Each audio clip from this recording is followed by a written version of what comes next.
Chánh trị của Khổng giáo. Chánh trị của Khổng giáo cốt yếu là dùng người có tài có đức để cầm quyền hành chánh giúp nước trị dân.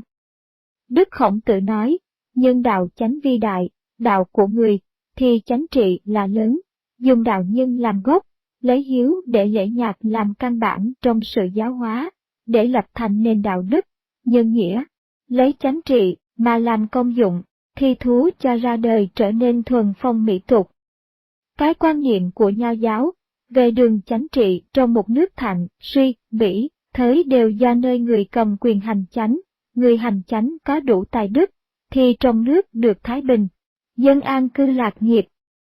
Còn người hành chánh mà thiếu đạo đức, nhân nghĩa, thì nước phải loạn lạc suy tồi, nhân tâm ly tán. Mặc dầu cái chánh thể hay, mà người cầm quyền dở, thì không ích lợi cho nước, mà còn làm hại quốc gia là khác. Đức Khổng Tử nói, văn vũ chi chánh bố tại phương sách, kỳ nhân tùng tắc kỳ chánh cử, kỳ nhân vong tắc kỳ chánh tức, nghĩa là, việc chánh trị của vua Văn, vua Vũ bày ra ở trong sách, nếu có người biết noi theo vua Văn, vua Vũ, thì nền chánh trị ấy được thi thú ra rất hay, bằng chẳng có người noi theo phương sách của vua Văn, vua Vũ, thì cái chánh trị tự nhiên phải hư hỏng. Vậy nền chánh trị trong nước hay dở, cốt ở người cầm quyền hành chánh. Những người cầm quyền bao giờ cũng phải kính cẩn, hằng lo sửa mình cho ngay thẳng, lấy đạo đức để cảm hóa dân, và dùng người hiền cất lên làm quan để chung lo việc nước, không ứng nạp những kẻ gian tham ấy là nền chánh trị của Khổng giáo lập thành trường tồn kiên cố.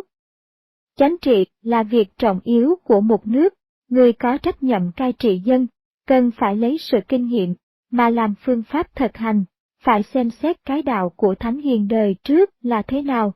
rồi mới quyết định sửa đổi mọi việc cho được hoàn toàn. Bởi các bậc thánh hiền là đấng thông minh, đã hiểu rõ về đường thiên lý, và đạt được nhân sự, biết dùng điều nhân nghĩa, lễ, trí, mà làm phép trị dân trị nước đặng hòa bình. Những công việc của các bậc thánh hiền tích lũy đã lâu đời và kinh nghiệm rất chu đáo, có ích lợi cho nước cho dân, lại được thuận tùng thiên lý, phù hợp nhân tâm,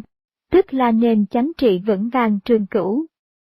Đức Khổng Tử dạy, chánh trị là làm mọi việc ngay thẳng lấy sự công bình chánh trực mà khiến người, thì ai dám làm những điều vậy tà sái quấy. Hễ người trên đã ngay thẳng thì kẻ dưới ắt phải noi theo, có câu. Kỳ thân chánh bất lệnh nhi hành. Kỳ thân bất chánh tuy lệnh bất tòng. Mình làm việc ngay thẳng thì chẳng sai, khiến người ta cũng làm, còn mình không được ngay thẳng, thì dầu có bắt buộc, cũng chẳng ai tuân theo.